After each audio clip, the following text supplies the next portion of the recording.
اپنے خاندان میں بچیوں کو پڑھانے کا بیڑا اٹھایا. جی, اور کمال کی یہ بات کہ آپ کے شاید نانا جو کہ مجسٹریٹ تھے, جی, اور سر سید احمد کی سوچ سے بہت متاثر تھے لڑکیوں کی تعلیم کے حوالے سے, کہ انہوں نے بھی سر سید سے آئے تھے نا. جی ہاں.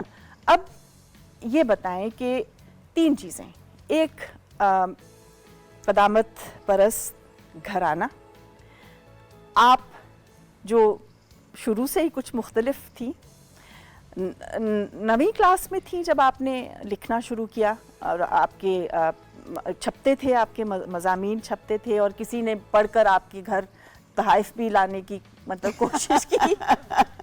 کوئی ایک شخص تھا جو میرے خیال میں اس زمانے میں صفحہ ہوتا تھا بچوں کا, اس پہ قلمی دوستی کا لفظ آیا, تو میں نے کہا میں بھی لکھ دوں قلمی دوستی. تو وہ ٹانگے میں اتنا سارا جہیز لے کے سب کچھ لے کے وہ آ گئے.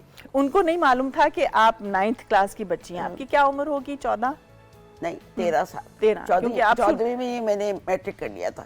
ہم لوگوں نے سب نے 14 کلاس میں میٹرک کر لیا, اور 20 اور 21 کے درمیان ماسٹرز خیر میں نے کے لیے نہیں کیا.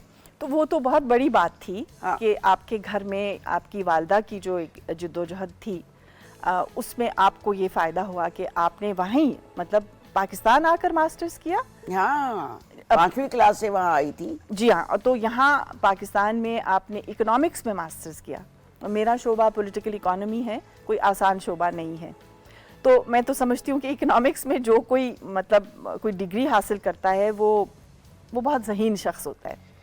تخلیق اور ذہانت ظاہر ہے یہ ساتھ ساتھ چلتے ہیں, لیکن آپ کا جو ایک جو میں جانتی ہوں ایک پہلو وہ ایکٹیویزم کا ہے. اب والدہ کی پاکستان کی تحریک میں شمولیت, پر برقع اوڑھے ساری عورتیں جلوس نکالا کرتی تھیں. اور پھر یہ بھی کہ مسلم لیگ کے کہا گیا تھا کہ پیسوں کی ضرورت ہے, تو ہم لوگوں نے اپنے 4 آنے منی آرڈر کیے تھے. اور اماں سارے محلوں کی جتنی مسلمان عورتیں تھیں آٹا گوندتے وقت ایک مٹھی آٹا نکال کے رکھتی تھی, جو ہم اکٹھا کر کے مسلم لیگ کے دفتر دے کے آتے تھے. وہاں سے ہماری پرورش شروع ہوئی. تو آپ کا جو اس وقت مطلب ہم پورا ایک چکر دائرہ جو ہے اس کو ہم مکمل کریں گے, امید تو ہے کہ 40 منٹ میں ہم مختصر بات کریں گے, بہت ہی مختصر. جو لوگ آپ کو جانتے ہیں وہ تو بہت کچھ جانتے ہیں. میں آپ کو جاننے کی کوشش کروں گی اس پروگرام کے حوالے سے, لیکن آپ کا وہ پہلو جو شاید جس کا تعلق شاعری سے صرف نہیں ہے یا نثر سے, لیکن آپ کے اندر جو ایک انسان, ایک عورت جس نے بہت کچھ دیکھا اور بہت کچھ محسوس کیا, اس کے بارے میں لکھا, اور پھر اب جو آپ کام کر رہی ہیں ہوا کے حوالے سے, ہوا کے نام پر, وہ پسماندہ علاقوں کی خواتین کے ساتھ آپ نے ایک ان کو ذریعہ معاش دلوایا ہے, اور وہ بھی انہی کا اپنا ہنر لے کر اس ہنر کو فروغ دیا, اس کی قدر دلوائی اپنی ان خواتین سے اور مارکیٹ سے. اب یہ سب کچھ جو ہے, یہ جو آپ اب کر رہی ہیں, آپ اس وقت ماشاءاللہ 83 سال یا 83 سال, بڑی لمبی عمر, اور انشاءاللہ 83 اور سال آپ ہمارے ساتھ رہیں. یہ سب کچھ آپ کی پوری زندگی کا جو ایک تجربہ ہے, یہ اس کا میل ہے. آپ کی ایکٹیویزم, آپ کا اکنامکس کا بیک گراؤنڈ, آپ کی شاعری, آپ کا ادب, اب جا کر جو آپ کام کر رہی ہیں, اس کا چناؤ آپ نے کیسے کیا کہ آپ نے یہ کرنا ہے؟ دیکھیں, پہلی بات تو یہ ہے کہ بچپن ہمارا علی گڑھ اور بلند شہر کے مشاعروں کو سنتے ہوئے گزرا, اور میں اماں کی گود میں بیٹھ کے چیک کے پیچھے سے مشاعرے سنا کرتی تھی. مجھے پتہ نہیں تھا کیا ہے. مجھے ایک چیز یاد آئی کہ جگن ناتھ آزاد کو جب میں نے کہا کہ میں نے آپ سے پہلی غزل یہ سنی تھی کہ تم آ گئی یاد تو کچھ بھی رہا نہ یاد, کچھ اس طرح کا تھا, تو کہنے لگے ہاں یہ میری پہلی غزل تھی. اس وقت میں شاید 5 سال کی تھی, تو اس لیے شاعری تو میرے گھٹی میں تھی, لیکن کسی نے شاعری کی نہیں تھی. بلکہ یہ کہ جب ابا جی کو پتہ چلا تو اب کمرے میں بند کر کے کہنے لگے تم نے مشہور ہو گئی ہو نا, جس سے شیر لیے تھے اس کو واپس کر دو.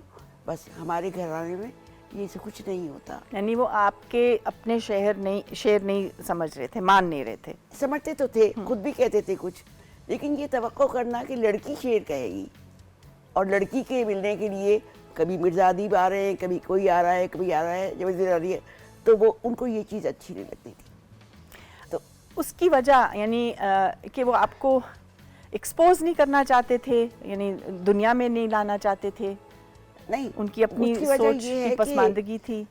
جب میں نئی ریڈیو پہ گئی, ابھی میں ہائی اسکول تھی, تو اماں نے کہا کہ ہمارے گھرانوں میں لڑکی کی آواز مردان خانے میں نہیں سنی جاتی تھی, اور یہ اتنی اب خودری ہو گئی ہے کہ یہ ریڈیو پہ جا کے تقریریں کرتی ہے, بچوں کے پروگرام میں حصہ لے رہی ہے, پھر مشاعروں میں حصہ لے رہی ہے. تو کوئی بات نہیں, آہستہ آہستہ سب سمجھ گئے اس چیز کو کہ انقلاب نہیں ہوتا, تبدیلی ہوتی ہے. آہستہ آہستہ معاشرے کی تبدیلی جو ہے اس کو ہم بھی پہنتے ہیں اور معاشرہ بھی پہنتا ہے.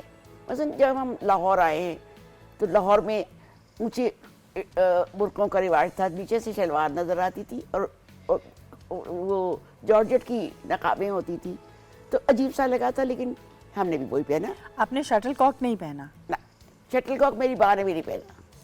اچھا, میری جب شادی ہوئی تھی تو مجھے میری ساس کا شٹل کاک برقع دیا گیا تھا, لیکن میری ساس چھوٹے قد کی تھی اور میرا تو ماشاءاللہ تو وہ بھی چھوٹا ہی برقع بنا, لیکن وہ میرے سسرال میں وہ قبول نہیں ہوا. تو پھر مجھے 2-2.5 بر کی چادر اوڑھنی پڑی, اور میرا ایک آنکھ کا پردہ تھا, ایک آنکھ کا, دونوں آنکھیں بیک وقت نہیں دکھائی دیتی تھیں. اصل میں بات یہ ہے کہ میں کالج میں اور یونیورسٹی میں جب تھی تو میں لیڈیز روم میں جا کے برقع اتار کے وہاں پہ کوئی مشاعرہ یا کچھ ہوتا, ڈیبیٹ میں جو کچھ پہلا نمبر تھا وہ لے کے پھر برقع اوڑھ کے گھر جاتی تھی, اور اماں سے چھپ کے جو پرائز ہوتا تھا وہ کسی کو دکھانا نہیں ہے. وہ آپ آٹے کے کنستر میں چھپاتی تھی؟ تو وہ جو آٹا ہے, یہ آٹے کی کنستر کی جو بات ہے, یعنی آپ کی والدہ نے ایک مٹھی بھر آٹا الگ کر دیا مسلم لیگ کے لیے, اور پھر آپ نے آٹے کے کنستر میں آپ نے اپنا جو اعزاز یا پرائز ہے اس میں چھپا دیا. یعنی آٹے کی ایک ریکرنگ آپ سمجھ لیں چلو اب آگے چلیں تھیم بنتی ہے آپ کی زندگی میں. میں بات آپ سے انہی کا کرنا چاہتی ہوں, جو اس وقت جو آپ کام جن خواتین کے ساتھ کر رہی ہیں وہ آٹا کمانے کے لیے ہے نا, مطلب وہ جو اپنی کشیدہ کاری یا جو بھی ان کا ہنر ہے اس سے وہ اپنے گھر کے بچوں کو بھی پال لیتی ہیں. یہ کیسے آپ نے؟ میں نے 20 برس سے یہ کہا, بلکہ جس زمانے میں گورنمنٹ ضیاء الحق کی مجھ سے بہت ناراض ہوئی اور محمود اعظم فاروقی میرے منسٹر تھے, تو انہوں نے کہا کہ لکھا تھا فائل پہ, can't this ministry run without Kishwar Naheed, اور مجھے فورس لیو پہ بھیج دیا تھا. میں گھر بیٹھنے والی نہیں تھی, میں نے فیصلہ کیا کہ میں اندرون شہر کام کروں گی, اور لاہور شہر کی ساری عورتوں کو میں اب بھی جانتی ہوں جو بڈھی ہو گئی ہیں میری طرح, اور ان کی بچیاں آگے مجھے جانتی ہیں. تو وہاں سے کام شروع کیا. پھر جب میں نے نوکری چھوڑی, وہ بھی چھوڑی اس لیے کہ ہمارے ایک صاحب انہوں نے میری گفتگو بری لگی, اور میں نے انہیں کہا کہ آپ دھیان کریں کہ آپ مجھ سے مخاطب ہیں, باس ہوں گے ضرور لیکن اس لیے نہیں. اور پھر میں اسی وقت ریزائن کر کے آ گئی تھی. یہ مجھے بتائیں کہ یہ جو بری گفتگو تھی وہ آپ کے منسٹر کو بھی بری لگی, ان صاحب کو بھی بری لگی؟ نہیں, وہ چلے گئے تھے. ہاں نہیں, یعنی چلے گئے, اب دوسری حکومت آ گئی. اس وقت مختلف ادوار میں آپ کی گفتگو بری لگی ہے, ٹھیک ہے, آپ نے خود ہی لکھا ہے. میں نے تو ویسے ہی بری. اچھا, وہ جو بری گفتگو ہے یا برا عورت ہونا, وہ آپ مجھے پلیز سمجھا دیں تاکہ باقی دنیا بھی سمجھ سکے کہ برا ہمیں کیوں کہا جاتا ہے. دیکھو, بہت سے زائدہ ہیران نے بھی کئی دفعہ لکھا ہے کہ پتہ نہیں اس کتاب کو بری عورت کی کتھا کیوں کہا ہے, حالانکہ یہ تو بہت تکلیف دہ باتیں ہیں اور سب چیزیں. اصل مسئلہ یہ ہے کہ ہر خاندان میں جو پہلی لڑکی ہوتی ہے اور جو اس نے باہر قدم یا کتاب ہاتھ میں پکڑی ہے یا قدم نکالا ہے, اس کو سب باتیں بناتے ہیں. تم ٹیلی ویژن پہ بہت آتی رہی ہو.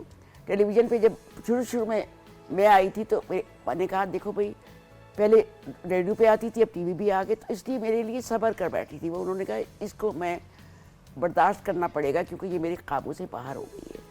اسی لیے میری شادی کے بھی انہوں نے اس لیے کر دی کہ بھئی میں اور یوسف ہر جگہ اکٹھے تھے. ہم کلاس فیلو تھے، اکٹھے جاتے تھے، ہر انقلاب میں چل رہے ہیں، ہر چائنا انقلاب آ رہا ہے، ویتنام کی جنگ ہے، ناصر عبدالجمال حکومت کو ختم کرنا ہے، ہر جلوس میں ہم جا رہے ہیں. ناصر کی حکومت کو تو نہیں ختم کرنا تھا.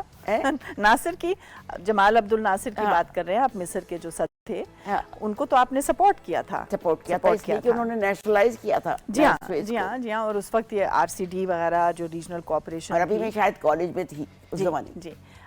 یوسف کامران کے بارے میں میں تمہیں فقرہ مکمل کر دوں کہ اسی کو سب خاندان والے برا کہتے ہیں جو پہلے قدم اٹھاتی ہے. پازیٹیو قدم کے بارے میں بات کر رہی ہوں، نیگیٹو قدم نہیں ہوتا. اور قدم جو ہوتا ہے پازیٹیو، وہ آگے کی سیڑھیاں دکھاتا جاتا ہے، روشنی، اور روشنی سامنے آ جاتی ہے اور سیڑھیاں سامنے اوپر چڑھتا چلا جاتا ہے، اور منزل نہیں آتی. کیونکہ منزل تو اس وقت آئے جب آپ نے کام ختم کر لیا ہو. کام ختم نہیں ہوتا. کام نہیں ختم ہوتا. زندگی اگر اپنے آپ ہی ہم سے رخصتی چاہے تبھی کام ختم ہوتا ہے. اسی لیے میں نے جب نوکری چھوڑی میں سیدھی کمپیوٹر کلاسز میں چلی گئی سیکھنے. میں گئی تو وہ پریشان ہو کے کہتا ہے آپ. میں نے کہا میں آپ کی شاگرد ہونے آئی ہوں اور مجھے ٹائپنگ نہیں آتی، تو مجھے آپ سکھا دیں اور 3 مہینے کی فیس دوں گی، 1 مہینے میں سیکھوں گی. اس طرح کر کے میں نے ایک طرف یہ کیا، دوسری طرف گاؤں جا کے میں نے سب عورتوں کو، پاکستان کے زیادہ تر گاؤں شکر ہے میں نے دیکھے ہیں. اور آپ نے مطلب ان کو منظم کیا کس طرح سے؟ منظم کیا. جی ہاں، میں گراس روٹس پر کام کرتی رہی ہوں، بالکل بنیادی ایک سطح پر. پاکستان کی 55 جو یونین کاؤنسلز ہیں، بلکہ 110 یونین کاؤنسلز میں نے کام کیا، جو سب سے غریب تر یونین کاؤنسلز ہیں.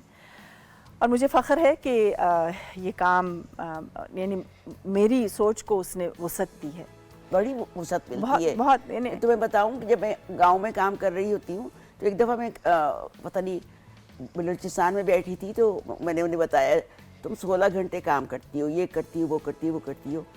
جب میں نے بات ختم کی تو ایک عورت اٹھ کے کہتے جب وہ ڈرنک ہو کے یا جوئے میں ہار کے دارو پی کر آتا ہے اور پھر جو ہماری درگت ہوتی ہے وہ ہمیں ہی پتہ ہے، آپ اس کو بھی آپ نوٹ کر لیں.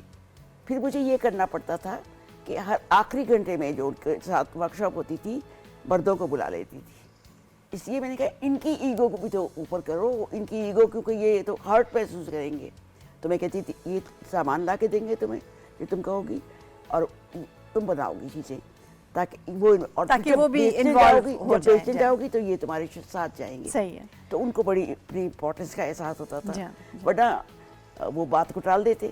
نہیں، ورنہ تو یہ ایک عام سی سوچ ہے کہ خواتین کے حقوق کے لیے جو تحریک ہے وہ مردوں کے خلاف ہے، حالانکہ وہ مردوں کے خلاف بالکل بھی نہیں ہے، وہ حقوق ظلم کے خلاف، وہ ظلم کے خلاف ہے. اب اس میں آپ کی جو شمولیت رہی اور آپ بہت آگے میں اس وقت چھوٹی ہی تھی، یونیورسٹی سے نئی واپس آئی تھی جب ویمنز ایکشن فورم کے ساتھ ہم نے احتجاج کرنا شروع کیا. گناہگار عورتیں اسی وقت ہوئی تھی. 12 فروری کا جو جلوس تھا 1983 میں 23 سال کی تھی، ابھی شادی بھی نہیں ہوئی تھی. وہ جو وقت تھا شاید اس کو آپ ایک اگر انتہائی پسند لفظ ہم استعمال کر لیں، آپ اس سے اتفاق کریں گی کہ وہ وقت انتہائی پسند کا تھا جس میں ابھی تک چل رہا ہے. یہی میرا سوال تھا کہ آپ سمجھتی ہیں کہ وہ تسلسل جو ہے وہ ٹوٹا نہیں؟ ہم یہی کر رہے ہیں کہ ہم ٹرانسجینڈر کو قبول نہیں کر رہے، ان کے وجود کو تسلیم نہیں کر رہے، ہم عورت کے حقوق کو نہیں کر رہے. روز 2-4 عورتیں جو ہوتی ہیں خود شادی کرنے پہ قتل اس لیے کی جاتی ہے کہ بھائی اور باپ نہیں مان رہے کہ یہ خود شادی کیسے کر سکتی ہے. تو ابھی تک ہمارا مرد جو ہے اس کی سائیکی کو بدلنے کے لیے کوئی ڈرامہ نہیں آ رہا، کوئی بات نہیں کرتا. تو اس لیے میں اور تم بات کر لیتے ہیں، لیکن ہمیں شاعری کی طرف بھی تو واپس آنا ہے. شاعری کی طرف بالکل آنا ہے. میں اس کو کیونکہ ہم دونوں کے دونوں یہ کام فیلڈ میں کرنے کے بعد لوگ یہ نہ سمجھے کہ ہم بس یہی کرتے ہیں. ہلیا روٹی بھی تو ہم نے کی ہے. آپ کی شاعری کی شاعری کا بھی تو تعلق آپ کی ایکٹیویزم سے بھی تو ہے نا, مطلب وہ اگر وہ آپ کی نظریات ایسی نہ ہوتی تو پھر ظاہر ہے وہ اس کا عکس شاعری میں نہ دکھتا نا. ایک آپ کی نظم جو مجھے غزل ہے بلکہ وہ مجھے بہت پسند ہے, اگر آپ وہ سنا دیں, آئینہ کبھی ادھر. اچھا اچھا اچھا, وہ ہے کہ آئینہ کبھی بے ادھر چیرگی رکھا, چھپانے کو, اپنی بے چیرگی چھپانے کو آئینے کو ادھر ادھر رکھا. اور اس کے ساتھ کا ایک اور شعر ہے کہ اس قدر تھا اداس موسم گل, ہم نے آب رواں پہ سر رکھا. اور ایک اور بھی ہے, ایک اور بھی ہے. ہاں اچھا, وہ بھی تمہیں یاد ہے. وہ ہے کہ اصل میں یہ سب چیزیں جو ہیں یہ ہمارے مردوں کی شاعری سے مختلف ہیں, تو وہ کچھ ابھی بھی ناک چڑھاتے ہیں کہ اوہو یہ کیا موضوعات ہیں, جو وہ یہی کہتے ہیں کہ کیا موضوعات ہیں تم لے آئی ہو.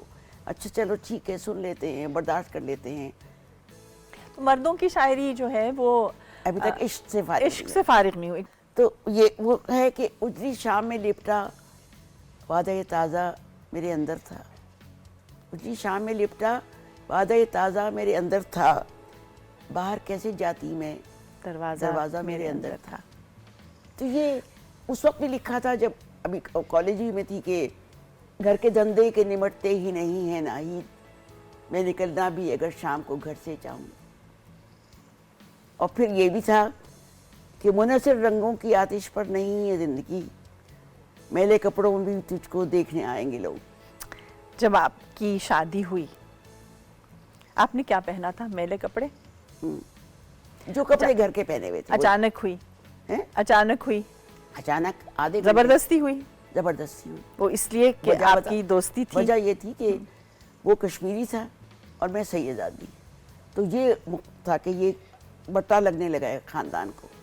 لیکن پھر ان کا کشمیری ہونا, وہ کشمیری ہے اور میں سید خاندان کو ڈپل لگا, اور ان کے خاندان میں کہا گیا کشمیریوں کے خاندان کو بٹا لگ گیا, سید آ گئی. اس دوران آپ کی نظموں میں, غزلوں میں کوئی تبدیلی آئی؟ دیکھیے شادی کے دوران مثلاً ایک شعر سناتی ہوں, اس سے تمہیں پتہ چل جائے گا. برف کی مانند جینا عمر بھر, ریت کی صورت مگر تپنا بہت. سمجھ آئی؟ اسی زمانے میں برف کی مانند جینا, اپس اینڈ ڈاؤن تو زندگی میں ہر ایک کی ہوتی ہے. ہم لوگ مان جاتے ہیں کہ ہاں تھے, اور زیادہ دنیا کہتی رہی بہت اچھے تھے, بہت سب بڑے اچھے ہوتے ہیں. He was a very handsome man, بہت دنیا کی عورتیں اس کو پسند کرتی تھیں, اور اس کے اندر بھی ایک عاشق بیٹھا تھا جو ان کو بھی پسند کرنے لگتا تھا, اور گھر میں عورت بیٹھی ہوئی تھی. بس یہ زندگی یہاں ختم ہو گئی. دوستی, آپ کی دوستی تھی ان سے, ٹھیک ہے, تو وہ کیا دوستی برباد ہو گئی شادی کر کے؟ بہت اچھی بات یہ ہوئی کہ یہ دوستی اس لیے مستحکم ہوئی کہ میرے اس کے دوست سب کامن تھے. انتظار حسین ہیں, کہ ناصر کاظمی ہیں, کہ شہزاد احمد ہے, اور کیا شاکر علی ہیں, اور ریڈیو پہ آنے کی وجہ سے, ٹی وی پہ آنے کی وجہ سے فریدہ خانم سے لے کے روشن بیگم تک سب سے میری دوستی تھی. اور ان کی بھی, اس کو بھی اچھا لگتا تھا کہ ان سب کے ساتھ مل کے بیٹھ رہے ہیں. تو اسی لیے میرے بچوں کو جب وہاں باہر گئے تو لوگوں نے پوچھا کہ آپ کی اماں گھر میں ہوتی تھیں, کیسے ہوتے, الگ بیٹھتی تھی, ابا الگ بیٹھتے تھے؟ انہوں نے کہا نہیں, ہم تو ہمیشہ ماں باپ کے ساتھ بیٹھے. بچوں کی تربیت اسی ماحول میں ہوئی؟ اسی ماحول میں ہوئی جہاں یہ بڑے بڑے لوگ آتے تھے اور گفتگو ہوتی تھی. آپ سمجھتے ہیں کہ آپ کے بچوں میں اگر یہ ہنر نہیں تو کم از کم یہ نظریات منتقل ہوا؟ بالکل نہیں. وجہ سن لو, ہمارے گھر میں 2 گھر تھے. ایک گھر تھا جو ہماری سسرال کا, جو موچی دروازے میں تھا, اور وہاں پہ پتنگ بازی اور گجریلا بننا اور یہ کرنا اور وہ کرنا. گلی ڈنڈا نہیں کھیلتے؟ گلی ڈنڈا نہیں کھیلتے؟ گلی ڈنڈا تو میں کھیل چکی تھی.